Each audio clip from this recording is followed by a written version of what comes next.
Today, we're joined by Haley Kalil, a Minnesota native who traded biomedical science for beauty pageants, winning Miss Minnesota USA and paying her way through college before making her mark as a Sports Illustrated model. Today, she's built one of the fastest growing creator careers online with comedy sketches, red carpet reporting, and even a Forbes list feature, while also navigating the spotlight and the challenges of living life online. We're diving into the story behind her rapid rise. Hey, what's up, guys? It's Haley Kalil, aka Haley Baylee, and welcome to the Burnouts. We want to start from the very beginning because you have such an interesting childhood and college experience. So tell us about yourself and the early days. Hey, what's up, guys? I'm Haley, otherwise known as Haley Baylee online, which is actually my dad's nickname for me. A lot of people are like, is that your real name? Is that like a stage name? I'm like, it was my dad's nickname for me. I grew up in Minnesota. So I grew up in Victoria, Minnesota, which is like a small town in Minnesota, kind of in the suburbs. Always kind of loved medicine and the human body. And so when I was little, I told my parents originally that I wanted to be a stand-up comedian. And they're both engineers. They were like, that's not going to happen. Never, ever, ever. So I then was steered to medicine and went to school for medicine, for biomedical sciences, psych, minor in chem. Graduated, was getting ready for med school, and then I got married. Really, really young. I got married at 21. Changed my entire life. He was a professional athlete. I was just graduating from undergrad, and we decided, okay, I'm going to pause my medical career. We're going to focus on his career. So I was basically like almost a housewife with jobs on the side. Then I was scouted for modeling. I feel like I've lived like 9 lives, and then eventually moved to New York City. Had an apartment tour that started my career in social media, and here I sit. I love that so much. Long story short. Because I feel like most people like don't know your background, and like studying biomedical like engineering is insane. That's a crazy degree. I did pre-med and I steered away. Girl, you know that. I did human biology though, because the biomedical engineering, like those people, I was like, I'm scared of those people. Yep. If you choose that pre-med track, you are certified absolutely nuts. Yep, I'm crazy. So that's how I like originally found your content, because you started like Nerd Herd, the backlash that women face in STEM. But I'm super curious, you also did Miss USA. How did that happen? Girl, okay, so another like side quest that I went on. Basically, I grew up in like a small town in Minnesota, and so pageants were always on TV. It was like, there was even a movie about like the Midwestern girl from Fargo that does a pageant, like American Teen Beauty or something. So we kind of looked up to pageants like the South does. It's just like not as prevalent. So I grew up watching Miss USA on TV. And I remember thinking like, oh, those girls are so beautiful and accomplished and like they're everything I want to be. So once I was old enough and got the flyer in the mail, they know exactly the houses to send them to. They're like, I know she's going to want to enter this. I begged my parents. And of course, my parents originally said no, because they're like, you're not going to enter a beauty pageant. Like, are you crazy? Until I showed them the scholarship element. And then they were like, as long as you save up the money, you buy the dress, you do this all yourself, you can enter. So I entered. I originally did the Miss Teen Minnesota. So it was called Miss Minnesota Teen USA. And then you went on to Miss Teen USA. And then the other one is Miss Minnesota USA. You go on to Miss USA. And so I originally did the teen pageant, won scholarship money for college, went back, did the Miss pageant, won scholarship money for college. And that's how I ended up paying for my entire college without student loans. So that's kind of amazing. I'm not gonna lie. How much was the scholarship? It was basically a full ride. Wow. Yeah. Really? They gave you, it depends on which one we're talking about. So Miss Minnesota Teen USA gave scholarship money just in cash form. Then there was another scholarship And like, pageant. how much are these scholarships? They're like anywhere from $10,000 to $50,000. Wait, that's a lot. And then if you win nationals or if you like place at nationals, you get more money as well. Then you entered the Sports Illustrated rookie competition. So how did that come about? I feel like I owe Instagram a lot for like starting my career in numerous different ways. But it was during the time that I was married. We had decided I needed to pause my medical career because if I had applied to medical school, I'd probably get in out of state. And then, you know, my husband was playing for Minnesota, so it wouldn't make sense to then separate, and we were new in our marriage. So I remember seeing on Instagram this like Sports Illustrated swimsuit open casting call. And a couple of my friends had texted in the group chat that they were going to enter. And I was like, I have like 50 followers. Sure, I'll enter with you guys. You have 50 followers? I had like 50 followers, and they were all like pageant people. My Instagram was private, I think. I turned it public right before this because it had to be public to even enter. And so I just filmed a video of me sitting on a bed being like, hey, Sports Illustrated, like I'm getting ready for one of my friends' weddings right now, but I'd like love to shoot for your issue. And I never thought I'd get seen. And then like 2 weeks later, I was in my house in Minnesota, and I remember receiving a DM from the official like Sports Illustrated account. And I was like, is this fake? Like, what's going on? And it had the blue check mark. And then that's how I found out that I was in the SI swim cert. And then how did that look like once they DM you? Like, what's the process of Sports Illustrated? Well, it was the first year that they ever did it. So this was all new for them as well. Sports Illustrated has never, prior to 2017, had never held an open casting call before. So they basically just invited me to their casting. They were like, hey, you're one of, I think it was 30 or 15 finalists that got chosen to go to the casting. So you had to pay your own money. You were a finalist just off Instagram? Yeah, they like Wow. picked only like 30 people, which is crazy. I never thought that they would ever see my profile, let alone like choose me to ever fly out to do a casting. It was just like a modeling casting. You walked in, you did a photo shoot. They like had swimsuits there, so the stylist picked out swimsuits for you to wear. You did this little photo shoot, and then you went in front of the editorial staff. So it was MJ Day, it was Yutsai, the photographer, and then it was Darcy and Janine, the assistant editors. And you just talk to them. I remember I brought in my boudoir. Is that how you say it? No, don't look at me, girl. Don't look at me because I have no idea how you say it. Girl, I brought in my boudoir photos that I took for my husband. Literally, I was like, can I bring these in? Because this is really the only proof I have that like I know how to do a photo shoot, because I'd never done one prior to that. So I brought those in, and I remember them like flipping through them, and I'm like, sorry, this is awkward. Like, these are supposed to be for my husband, but I had nothing else to show. And so when you ended up winning, how did that change the trajectory of your career? Oh man, it opened up basically the entire world of entertainment that I didn't think I could ever permeate. I truly thought that the world of entertainment was like untouchable. I grew up in Minnesota. I didn't know anyone in entertainment. My parents also painted the picture of like, you're not touching that. Like, we're doing science. And so I always wanted to be in it, but I never thought I could. And that almost allowed me to break into this world that I never thought I could be in. And that kind of expanded my mind. And I was like, oh, wait, if I could do modeling, what else could I do? And so walk me through the early days of your business. What does that look like to first start modeling? Yeah, modeling is a tough industry, I think, nowadays more than ever. There are so many newer, younger, fresher faces, right? And it's a tough industry. Like, I consider myself pretty like a hard exterior, and I can handle things pretty easily. But man, I have so much respect for women in modeling, because you have to have such a like strong mental, because your entire career revolves around the way that you look, and that's just tough. Like, it just is. So when you first start, you get an agent. So I was unsigned by any agency prior to doing Sports Illustrated. So I think I was the first ever to do a Sports Illustrated swimsuit shoot without an agent. Oh, wow. And then after that, Wilhelmina reached out. So I ended up signing with Wilhelmina. Granted, knew nothing about the modeling industry, knew nothing about what to look for in an agent. So I just kind of signed with the first one that popped up. But if you were looking to go into modeling, I would definitely find an agent that'll be there for you and will stand up for you, because in those moments where, you know, a client might want to send you home because you had a breakout, or maybe you showed up and your measurements are a little bit off, you need an agent that's going to like fight for your mental health instead of like for the dollars in their bank account. What did the first few campaigns look like, and how do models get paid? That's another thing that I hope will change soon. So models get paid like 60 to 90 days out.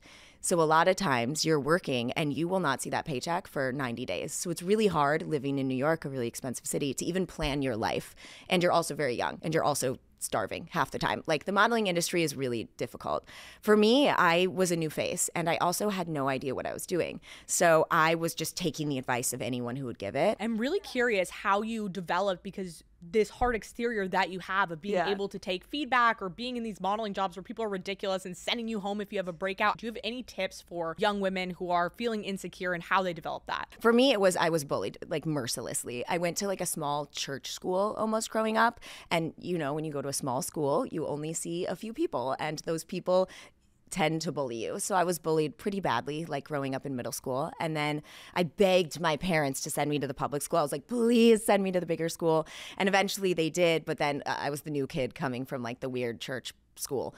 And so I was bullied in high school as well. But looking back, it like almost made me ready for the careers that I've had. Like modeling, I could have never, if I hadn't had that experience. And thankfully, like, I give all the credit to my mom, like, had a mom that was like, your looks do not define you. Like, there will always be somebody prettier. There will always be somebody uglier. There will always be somebody richer, always somebody poorer, always somebody more successful, less successful. Like, who you are doesn't need to be compared to anyone else. And she really honed in on that when I was little. So she's kind of the reason that I'm able to withstand the pressure now. But you are always more than the things that a stranger is going to say about you. Like, if a stranger is going to hate on a stranger, like, that says more about them than it says about you. Do you read the comments? Girl, everyone does. Of course. Like, of course. I tend to read the first few because those are going to be the people that are like very actively engaged on my page. And it's kind of like a group chat. Like, when people respond, you want to respond back. But yeah, in the trenches, no. Once like a video goes viral on Instagram Reels, I'm like, I'm out of the trenches. I back away. Occasionally, if there's like a really funny top comment, even if it's mean, I'll troll into it. If it's nice, like, I'll usually say something funny back. But you just eventually, they're just trolling. They just want to rise out of somebody, and once you realize that, it doesn't hurt as bad. I want to talk about the transition from being a model into influencing and creating content. What did that look like, and then how does it work for you now with your own, brand, getting paid? Forbes quoted that you're making like over $6 million in revenue a year. What does that look like? Yeah, I mean, the transition was almost super random, right? Like, I have dreamed of making comedy videos, being a stand-up comedian. That was literally the dream when I was little, but my parents were like, smash that dream, put it in the closet, never bring it back out. So I never thought it was possible until Caleb Simpson toured my apartment. And then that's when I saw, I think it was like in the first 5 hours, there was 55 million views. And I had never, ever seen numbers like that. And I could just like feel people going and like almost stalking my page. And so that was the moment that I was like, this is my time. Like, if I want to make shorts, comedy shorts, like, now is the time to post. So that's when I started posting 5 videos a day, every day on every platform. And so for me, the transition was random, but very fast. Like, I'm very grateful that my following happened quickly. Like, I feel like it was just like right place, right time. Truly, I think there are so many people that work insanely hard in this. There are so many people that are 10 times funnier than me, but sometimes it's just like right place, right time, right moment in the algorithm. I really don't even know. So I'm blessed to be here. But as far as like making money from content creation, it's pretty straightforward. It's affiliate links if you're more of like a fashion girl. I usually don't use affiliate links because like I wear the same thing every day. I wear the same like white fox sweatpants that I've had for like years. So I'm usually not tagging much in my affiliate links unless it's like the skincare I use every single day and people ask a lot about it. So I'll just have it kind of sit in those links. But that's not primary earning at all. I'd say brand deals are a big one. Your brand partners. Like, I work with a lot of L'Oreal brands because I use them every single day. I work with like Neutrogena because I use them, every single day. And then it's ad revenue. So it's on YouTube, on Snapchat, even on Instagram. They pay now for just views. So any of like the ads that they play, before you watch a YouTube video. So you make money off of that. They give you a cut depending on like the views and the time spent and the ads run and the safety of your account. If your brand's safe, if you're not, they give you a portion of that ad revenue. And so that's actually a big chunk of my earnings because I post so much. And I want to walk it back to, so you were modeling and then you had this pivot kind of into content creation. What did that look like from the business perspective of, did you drop your modeling agency? Did you sign with a new one? What did that look like? It was scary. So for me, I was actually at a big transition period in my life. I had 2 weeks left on an apartment that I could not afford. It was one that my ex-husband and I got together. My ex-husband was rich. It was not my money. It was his. Like, he earned that money. I think a lot of people sometimes confuse that, and it depends on a relationship, right? But I always saw my ex-husband's money as his because he earned it. Like, that's with his own body, with his own time. Like, that man worked harder than anyone. He'd wake up at 4 a.m, go in, like, bruises all over his body. Like, I lived in a nice apartment, but it was because of him. Like, it was his hard work. And he was responsible for that. And I'm so grateful that like he set me up in a place that I could be in a beautiful place that I literally couldn't afford. And so I had 2 weeks left on this apartment and I went viral. And I was like, oh my gosh, I just went viral for the one thing that I literally can't afford. Like, the only thing people know about me is this apartment. And I just dropped my modeling agency because I was going through almost a mental health crisis. Like, I was slipping back into the ED thoughts. And I think as women, we all know that we've almost all been there. And I was like, I need to get out of this or this is going to be bad. And so I basically just let go of my modeling agency. They walked away from it too because I wasn't working that much anyways at this point. And I was ready to move home. I was planning my move home back into medicine. I was budgeting. I was calling my mom. I was like, okay, do I move home with you? Like, do I find a place? What do I do? And so then when I went viral for that apartment, I was like, oh my God, how do I get this apartment back? but do I have enough money to get this apartment back? And like, what do I do? And so I remember long calls on the phone with my ex-husband, who was eventually kind enough to co-sign. He didn't put money. He was like, this is you. This is you. If you fail, this is on you. But he was kind enough to co-sign. And then I remember the calls with my mom being like, okay, this is the money I have in savings. It's enough to release this for 1 year. But if I don't make this happen, I will be in a bad financial position. And I just remember her being like, you have to bet on yourself. If you think you can, do it. If you don't think you can, don't do it. But whatever you do, be confident in that decision.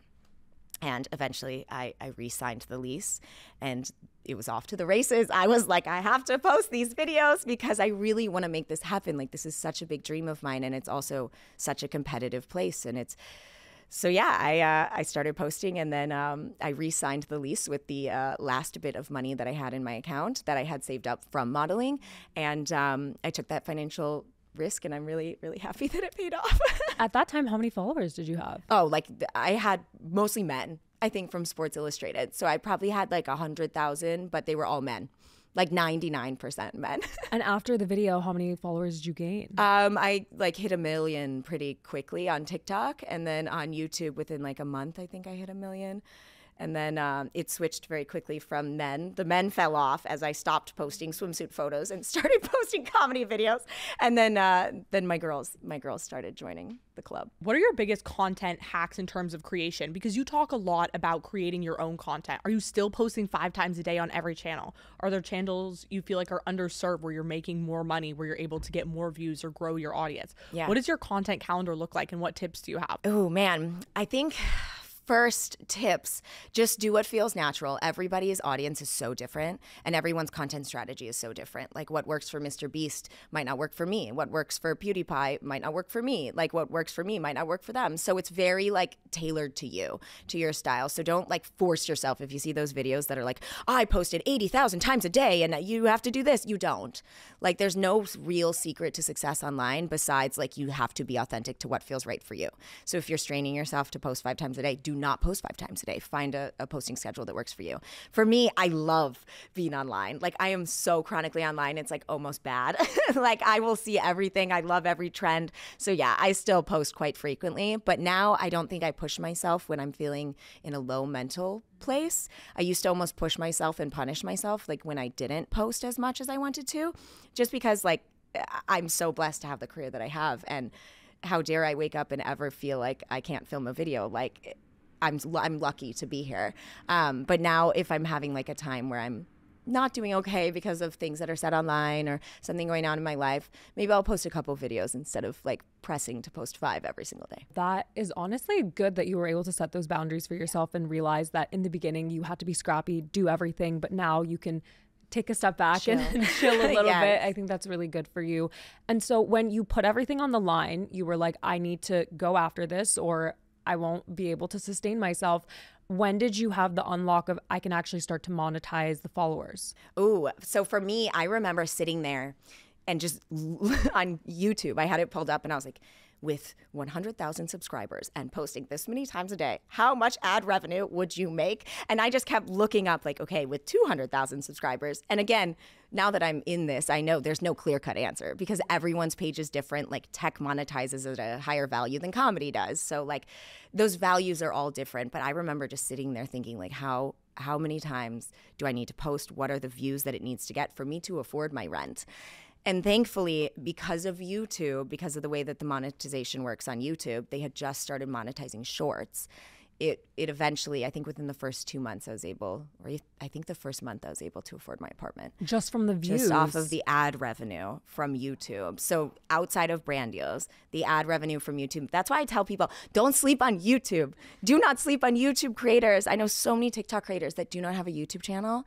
And like YouTube is such a beautiful community. Also Instagram just started monetizing as well in small pockets, similar to the way that YouTube monetizes. So like don't sleep on those monetization programs because you don't need brand deals to then like supplement your creativity and your content. All you need is just ad revenue.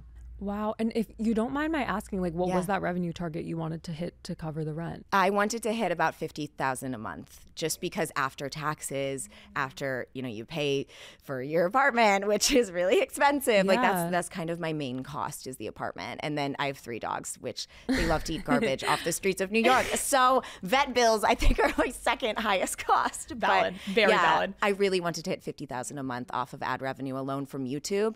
That was a goal for me. How long did it take you to get there? About a month. Only a month? And you're posting 5 times a day? Yes, posting 5 times a day every day. Like, but I don't take a day off. full YouTube videos or shorts? Both.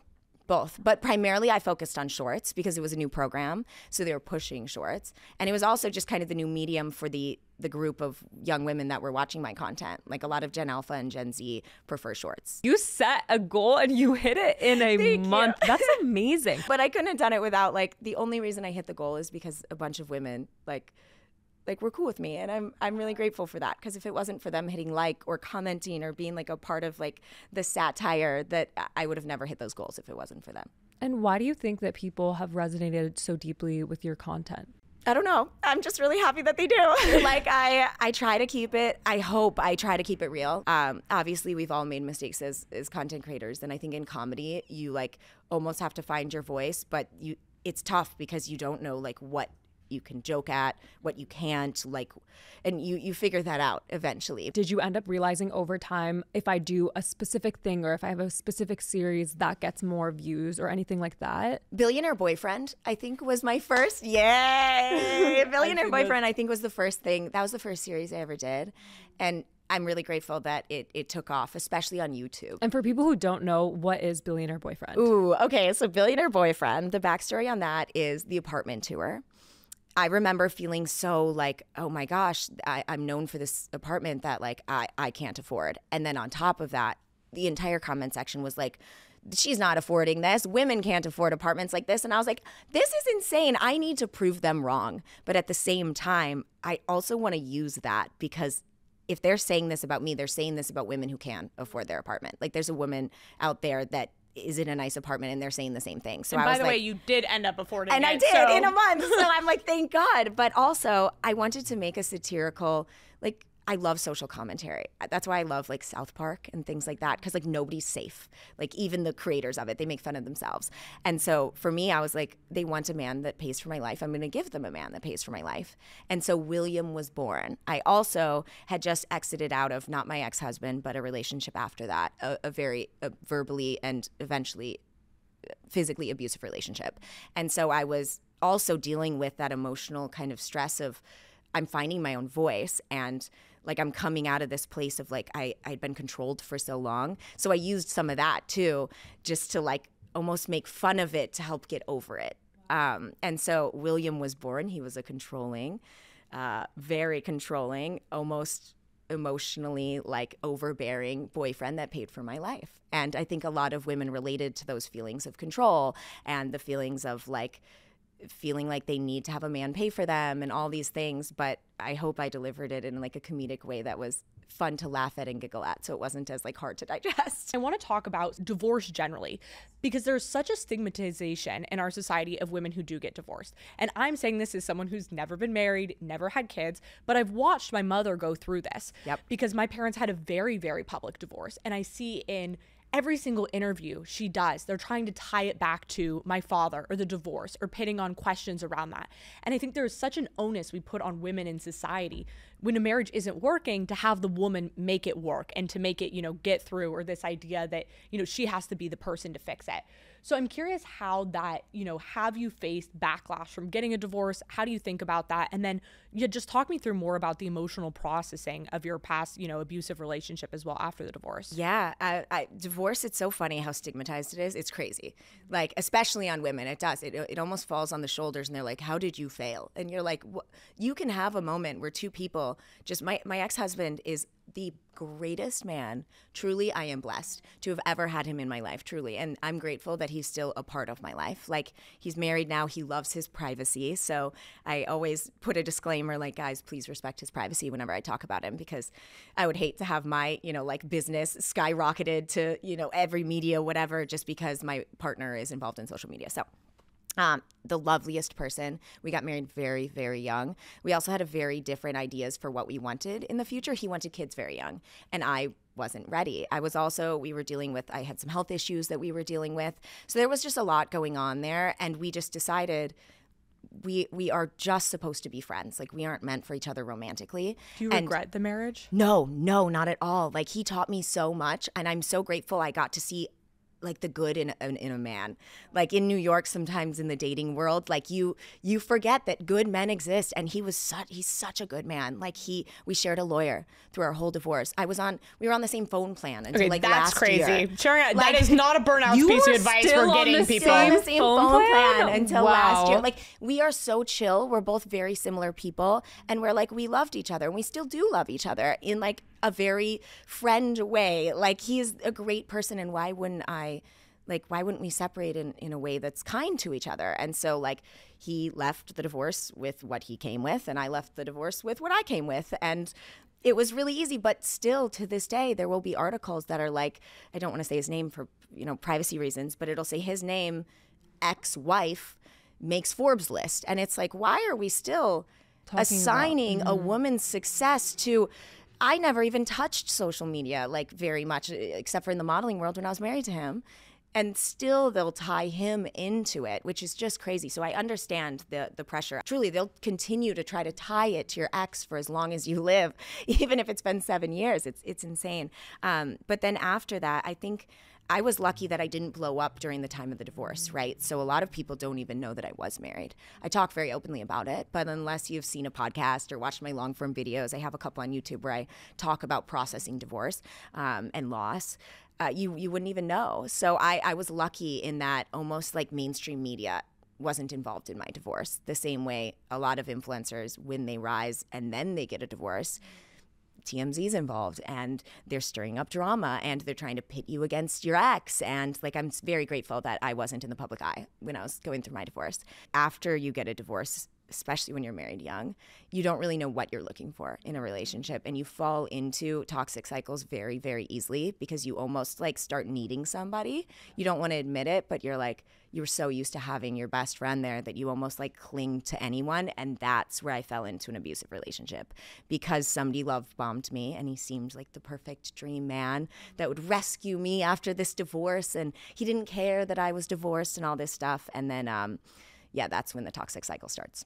Well, you're such a successful woman now, and you've done it completely on your own. And something we've talked about with a lot of our guests is when you are so successful, it becomes increasingly harder to date. Very. Yeah. And so what has that looked like for you as you've navigated new relationships? There's almost like a challenge from men in your relationship when you're successful. And I never thought I would run into this, but men face the same type of like pressure as we do. It's just in a different way, right? And men face the pressure to be like super successful. Mm-hmm. And I think when their woman is successful, and sometimes in other people's eyes even more successful than them, they almost feel judged for that. And I think it creates pressure in relationships when like their friends are like, oh, your girl's paying, like, oh, your girl has a nicer place, oh, your girl this. And so they feel pressure to be successful, and almost it causes strife in a relationship where like you almost butt heads career-wise, which is the first time in my life I've ever dealt with that. But I also get it, because men do have this like insane pressure to be successful, and women, for some reason, people don't expect us to be successful. So I've noticed that there's just a lot of pressure on men, and that creates a lot of strife in a relationship. What's the craziest dating story you have? Oh, man. I mean, like, I've even just posted with, like, men in the background, and people will be like, he's dating this girl, like, avoid him. Drew. And, that's Drew. Watch out for Drew. My girls will find anything, and I'm like, thank God they, like, are looking out for me. Like, I'm very thrilled, but you also give up privacy when you do what I do for a living. But that's one of the sacrifices you make, right? Like, I get to do amazing things. I get to, like, go to the Oscars. Like, you have to give up something in order to get that. How did you end up going to the Oscars, the Met Gala, all of these opportunities? You definitely are very unique as a creator in the sense that I've seen you in the cultural zeitgeist so many times over and over again in a way that is so impressive. What do you think is kind of that secret to landing those opportunities? For me, it's so funny. All of this stuff in my career almost happened like randomly and by chance. I feel very lucky. The red carpets happened because originally I had been nominated for a Streamy, So I didn't know even what the streamies were at the time because I just started in social media, and they're like the Oscars for social media, kind of like the Webbies. They're very similar. So I was nominated. I went to the streamies, and my ex-boyfriend and I were there. We were just chilling at the bar. We'd lost to Mr. Beast, so we were like, hey, at least we lost to the best, the best in the game. And we're just drinking champagne, and this guy comes up, and he just starts hanging out with us. And his name was Jeremy, and we're like, this guy's cool. We just exchanged numbers, thought like, oh, cool, we made a friend. Had no idea what he did. 4 days before the Golden Globes, 2 years ago, he texts me, Jeremy, and he's like, want to go to the Golden Globes? And I was like, Jeremy from the stream, he's like, am I getting scammed? Like, what is this? There's no way. And so, of course, I call him and I figure out that he works for Dick Clark Productions, who's the production company that puts on the Golden Globes. So it wasn't a scam. It was true. He invites me to the Globes. I fly out there. I get a dress from my friend Mark, who's done every dress that I've worn to every red carpet. Fly to the Globes, stay at the hotel. And then the day of the Globes, I remember texting Jeremy and I was like, oh my gosh, when I was little, this was my dream to see this stuff. Like, it was my dream to even just like attend the Oscars in the far bleachers of the auditorium. Like, I would apply to be a seat filler when I was in college. So I asked, I was like, can I take content here? Can I post content? And he said, as long as you're respectful of the celebrities and you like always make sure that, their teams are cool with the videos and things like that, then you have free reign. And I think I filmed like 20 videos, posted them, and within the first day on Instagram alone, there was like 200 million views. 200 million? And I think after, like, in the coming days on everything, it was like 1 billion views. It was insane. So people just want to see, like I did when I was little, just want to see what's going on at the red carpets. And then because that did so well, I was then invited to the Grammys, People's Choice, the Oscars, then again the next year Golden Globes, SAG Awards. Wait, and how did the Met Gala happen? So the Met was actually, I never attended the Met. The Met, I was working as an E correspondent. So through YouTube, that's why don't sleep on YouTube. YouTube connects you with brands and partners. And E had reached out that they had a position at the Mark Hotel, which if you're like a huge Met fan like me, I'm like obsessed with the Met. It's like my Super Bowl. There are these different hotels around the Metropolitan Museum where people get ready. The Mark is one. Bunch of people wait outside. A bunch of news places report from there. So E was looking for a YouTuber to come like be kind of a side host at the Mark Hotel, and they had reached out to YouTube. Oh, like the correspondence. Exactly. Okay. Yeah. So I was there just like talking to all the celebrities before they left then for the Met. So they leave outside. Those are those like really cool photos you see of like, Doja when she wore like the bathrobe. Like that's where they have kind of their first look. A lot of them this past year were in big coats because they were trying to like cover their look.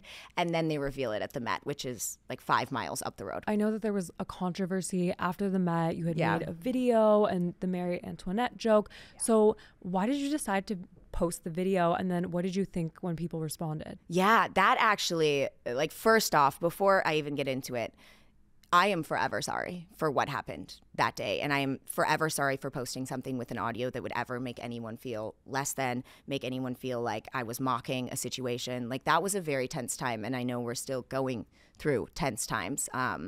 And so I want to be respectful of that, first and foremost. Like, I am so sorry that that ever even went online. But the backstory is there was a trending audio that was in like the top 10 trending list on TikTok. And I was wearing, it was like a French-inspired outfit because the theme for the Met that year was A Garden of Time, which is about these aristocrats that are like hiding in their house as, I guess, the peasant folk are coming to kill them. And they're picking these flowers out of a garden to try to like pause time, to like save them time. And eventually, they run out of flowers, and eventually, the townspeople get their revenge on these aristocrats. So we went with like a very French couture look because unfortunately in French history, we know there's a lot of abuse of power and things like that. So when we took a picture of the outfit, on TikTok, you can take a picture and it'll like choose a sound. It came up with that sound. And so my hairstylist at the time was like, oh my God, this is such a good sound. Like, this is from a movie. Like, it's from a chick flick. It's Kristen Dunst. And I was like, oh, slay. Like, let's go. Like, not knowing anything, which I'm really glad that happened because now I take so much more time in choosing the things that I post. And I really try to do my due diligence of like checking to make sure that like nothing is associated with the sounds that I'm choosing. But I filmed it really quick, like outside of the Mark Hotel. The people who were standing behind me were just people waiting to go see celebrities, like leave the hotel. And then you see me posting with this sound. It was just very tone deaf. And it came across in the completely wrong way than I ever anticipated. I never even knew that phrase was associated with anything. Like, I went to that small church school, and trust me, we were not learning about like French history. We were learning like biblical stuff. So I felt awful. I handled it in probably not a great way because I was very like frantic. I didn't know what to say. And I still sometimes don't know what to say because I feel so bad that I ever made people feel like I'd make fun of them in a time like that, or that I'd poke fun at something like that. Like, truly, I will be forever sorry for that. Two things that I love that you did there. It sounds like you're a very emotionally aware person. You, first of all, you apologize. You take complete accountability without excuses. And then number two, I love that you talk about how it's adapting your process going forward. Yeah. And I think that that's something we can all learn. Taking accountability is hard. So I like that you did that and then talked about how you adapt kind of going forward. So that's what I am curious about is I think for content creators, it is hard because you have such a big platform. There's so much going on in the world constantly that your fans probably want you to speak about certain topics. And so how is that something that you've dealt with as your career has evolved? Oh man, that one I think it's actually one of the hardest elements because number one, I do comedy. So I want my page to be a place where people can escape kind of that negative like news cycle, which is very real. Like, the negative news cycle is real people's lives, like real people dying. And so it's hard to ignore. And it shouldn't be ignored. And I think that that's something I struggled with originally, was like, I want to ignore it. Like, I want my place to, my page to be happy all the time. But like, you have to talk about those things. You don't have to talk about it all the time, but you need to just be a normal person. And I think like a lot of the times when you're first starting out, people get in your head and they almost like scare you away from your voice because they're like, what if people disagree? What if, people come out and say this and this and this? But like, I grew my page just as me being me. And so I have to be me in everything, including like what I stand for. And so now I speak to my audience like I would speak to my friends. And I'm like, listen, like what was going on with the ICE situation? And like, no matter what side you are on the political aisle, like it's hard to watch families being ripped apart, and it's hard to watch kids cry, and it's hard to watch people wonder where their father is. And like, you can talk about that, and I think I was scared to talk about that for fear of upsetting people. But now I'm like, you know what? That made me sad. So I'm going to tell my community because I hope that somebody else who's feeling that way can then identify that like, oh, other people are also sad or scared or worried. And then I posted a video a couple weeks ago because I didn't know what to do. I was like, what should I do? And I asked my community. I was like, do you want me to post funny videos? Do you want me to post resources? Do you want me to post a combo? Like, what do you need from me at this time? Because like, they gave me my platform, and I owe it to them to be posting the things that like, people want during that time. And so I think it's just being honest and raw. What did now. they say? They said a mix. Like, a lot of people said comedy. They said, I want your page to be an escape. A lot of people said, use your stories to post things, or occasionally post a video just talking to us, like the same way I did in the last video. And it almost feels nice to like talk to people like people in the world of like PR and like all these things that you have to do. It's been nice to just talk to my community. That's such a good idea. You just ask them, what do you want me to post? And then you're able to do that. What advice would you give to other people who are starting out in their content creation journey to be able to hone in to understand what they should talk about and how they should find their voice? Ask your community, truly. Like, I feel like that's something that a lot of people don't do that I'm glad that I did. Like, ask your people, really get to know your community. That's why YouTube is so slept on. Like, you've got long form there where you can really talk to people. Like, I started filming my first long forms just me sitting on the couch talking about my divorce because I was processing my divorce, and like the way I process is almost by yapping about it. So I just sat on the couch, filmed myself, and then like edited it on iMovie. But you really find your community there, and you can really like talk to people and almost find your voice through them. But also trial and error. Like, play around. Content is fun. It's not supposed to be scary and tough. Like, although there are some sides of it that are tough, like navigating cultural and social issues or like navigating hate comments, that's always going to be hard.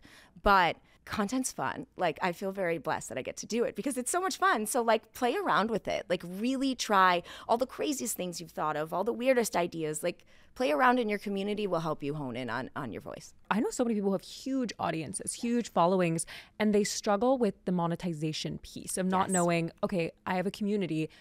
What does that look like from a business perspective? How do I make money and sustain myself? So what advice would you give to people like that?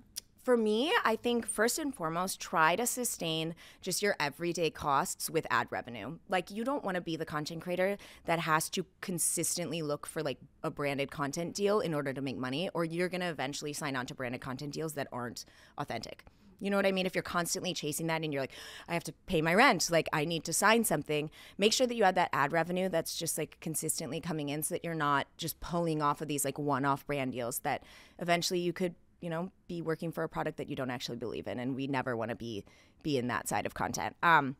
So really invest in like platforms like YouTube and Instagram that are monetizing. Like, truly, they are going to be your best friend. You can make so much just like income coming in every single month off of never having to do a piece of branded content, off of just your normal content, your comedy content, you talking. It could be podcasting, it could be anything. So really, really, really like invest in those platforms that give you that ad revenue so that you're not just looking for every branded content piece that like comes your way.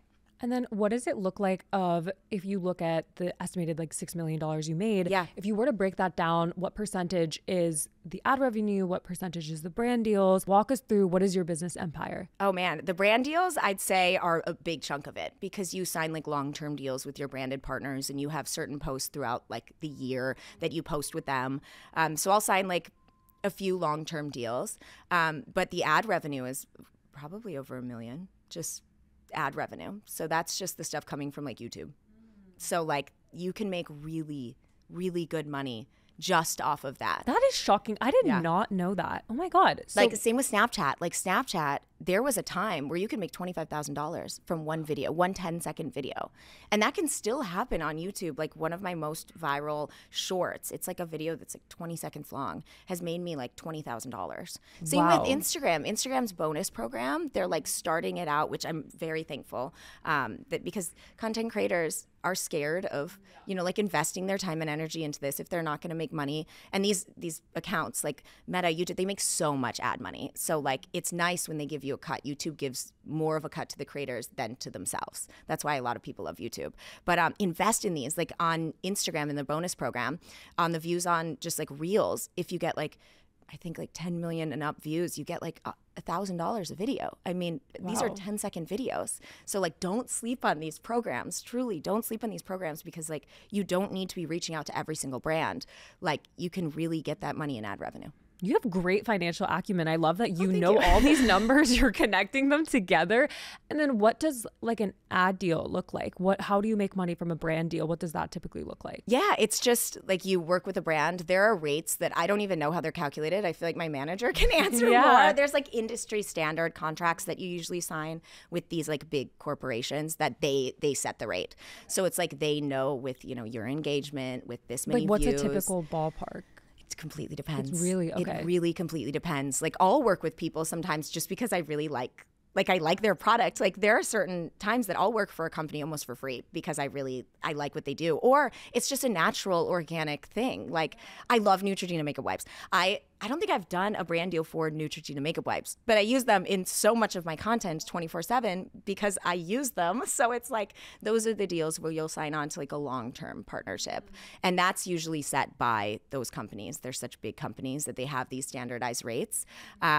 So usually managers set those, or if you're big enough, like you work through these creator agencies that set the rates, and like I'm never a part of that negotiation. So I actually have no idea like how they calculate it. Do you go out and pitch yourself for a brand deal? That's why it's so important to have a manager that's hungry and fights for you, because like her name's Haley. That's why we started working together. We need to interview you next. Seriously, she's amazing. But like if I film a video in a Target, just because like I'm always in a Target, Sometimes she'll send it to Target and be like, hey guys, Haley filmed this video in a Target. And like, that's where you want to have a manager that believes in you and fights for you. Cause like she believes that, you know, if I really like a product, that me talking about it will hopefully make other girls want to buy the product because I like the product. You know, I hope that that's the way it is. She'll also receive like inbound. A lot of companies will contact managers through Instagram, through YouTube, through just their management and ask like, hey, is Haley interested in working with us?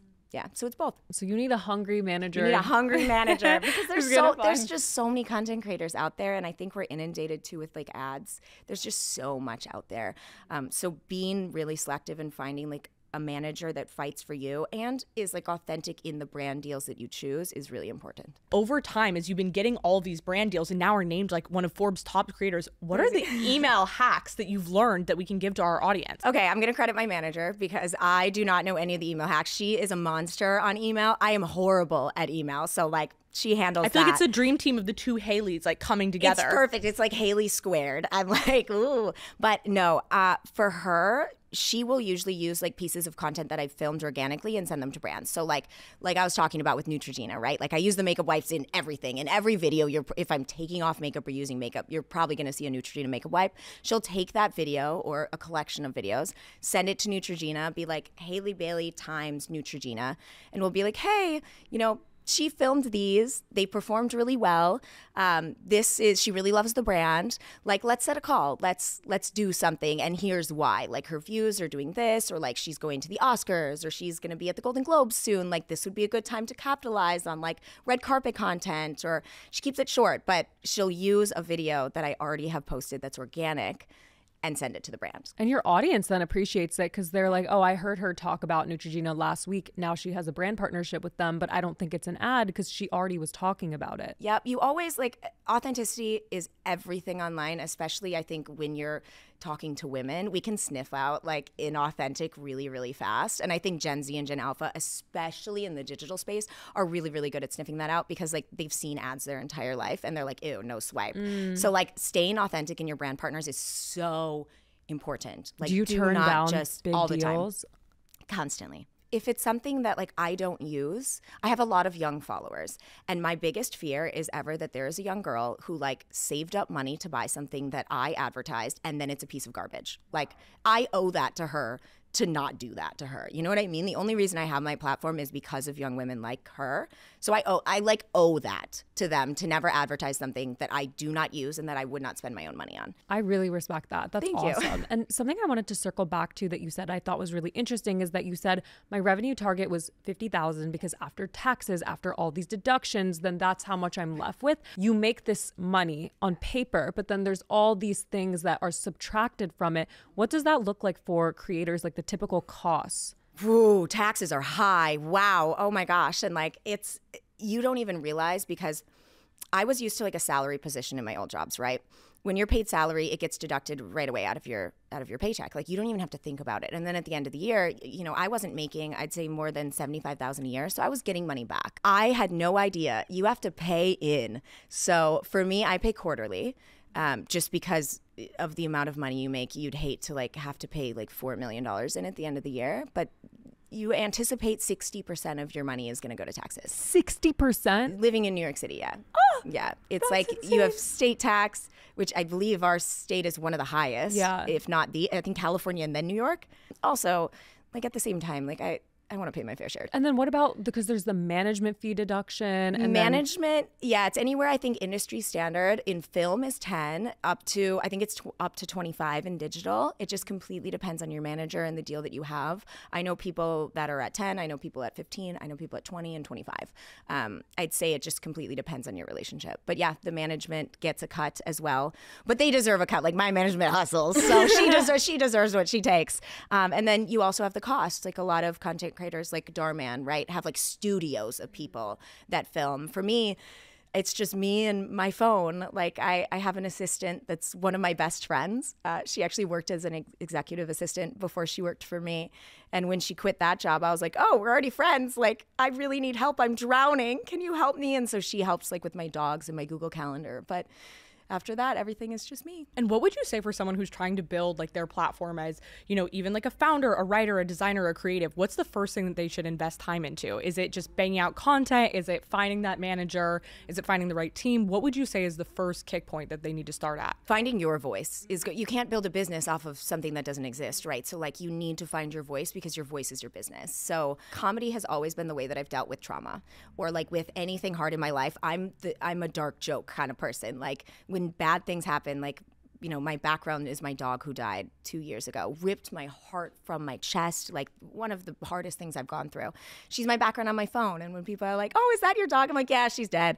Like humor just helps me process. And like, that's why I was able to find my voice so quickly, because I was going through a lot of like really tough stuff. And I found a community of women online that were like, you're funny and you matter and you're cool and we really like you. And that helped me find my voice really fast.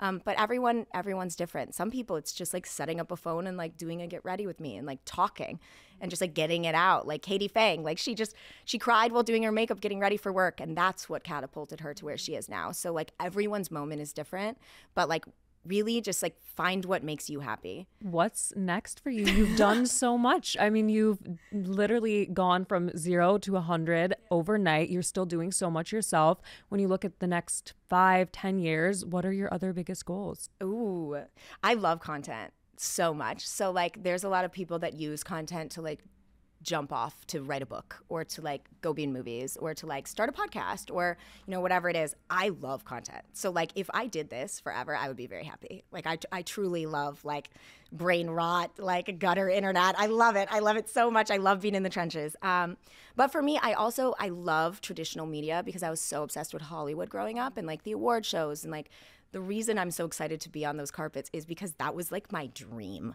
Like I would have cut off my arm and given it to somebody if I could go to the Oscars. Like it was my ultimate dream to be a part of like, or just even a fly on the wall in Hollywood.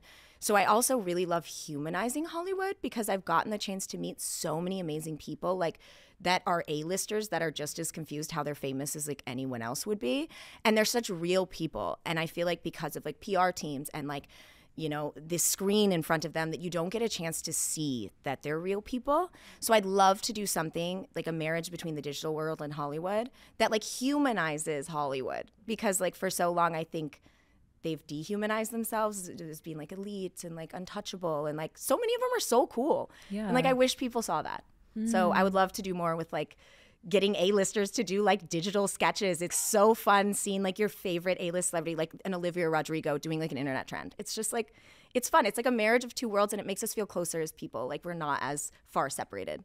Something I've felt like has become a lot more popular is creators also taking equity in their brand deals and doing stuff like that or starting their own brands. How do you view the landscape through that lens? Oh, I think that creator-led brands are going to be like the future. You're already seeing it with like Prime and with lunch, like the thing with Mr. Beast. Yeah. Lunchly, I forget. Feastables. Yeah, like all of these, like again, here, like Unwell. I mean, you're just seeing so many of these brands. For me, I never want to sell something that like somebody would be mad that they wasted their money on.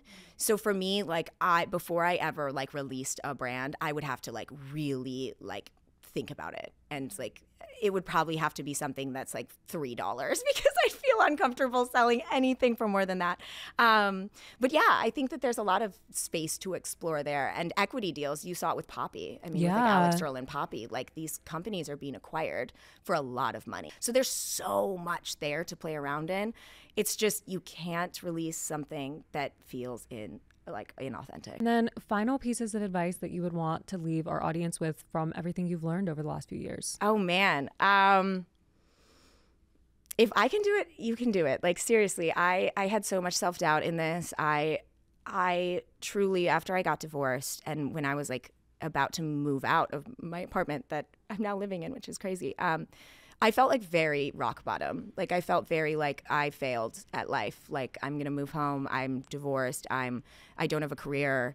And all of that changed in a second. And like I was so low in that moment. And then it took other people literally just believing in me and like women commenting like, girl, you're funny. Or like, wow, I really like her vibe. And like your life can change in a second if you just like believe in it and let it and like let let it guide you. I don't know. It's hard to explain, but like trust your gut and really follow like what you feel like you need to go do. Because I probably would have never been here if I didn't like risk it all on a really big out there dream of mine. Put it so all go on for the it. line. Yeah, go for it. it. Trust me, Go go for for it. Thank you so much for coming on the Burnouts. Of course. Thanks for having me.